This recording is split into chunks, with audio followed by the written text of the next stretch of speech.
Ağcabədi rayonu bu günlərdə Azərbaycanın ən aktiv kino mərkəzlərindən birini çevrilib.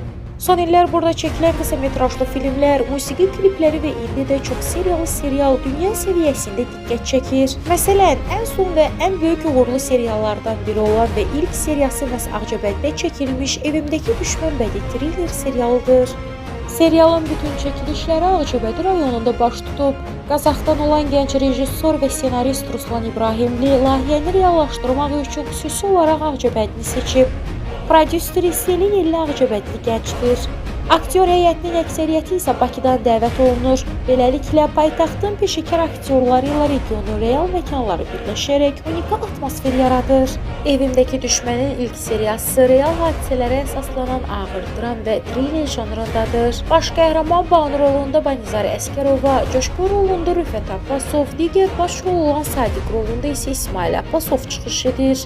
Serialda əri Moskvada olan kənd qadınının qonşusu tərəfindən şantaj edilməsi, süni intellektlə saxta şəkillər hazırlanması, yaşadığı psixoloji sarsıntı və nəhayət özünü müdafiə üçün aldığı qorxunc qisasdan bəhs olunur. Deyirlər qadın dözməlidir. Amma dözdükcə itirirsən. Əvvəlcə özünü, sonra sən qaça bilməyəcəksən. O hər şeyi biləcək. düz deyirsən. O hər şeyi biləcək. İlk seriya YouTube-da yerləşdirildiyi gündən böyük baxış sayı toplayıb. LTV, Könül TV və İngiltərənin BTV kanalında yayımlanıb. Ən əsası isə Yaponiya, İngiltərə, ABŞ və Kanadada beynəlxalq festivalları rəsmi seçimdə düşüb və nümayiş olunub.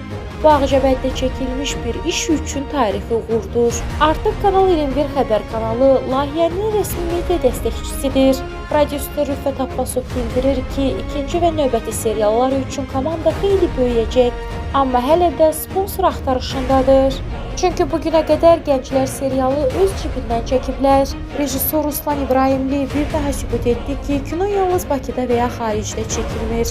Əsl sənət ilə Ağcabədi rayonundan da çıxa bilər. Evimdəki Düşmən serialı ilə Ağcabədi rayonu artıq dünya kino xəritəsində öz yerini tutmağa başlayıb. Ümid edirik ki, bu uğur davam edəcək və tezliklə serialın yeni seriyalarını izləyəcək. Biz region kinosunun parlaq gənclərinə inanırıq.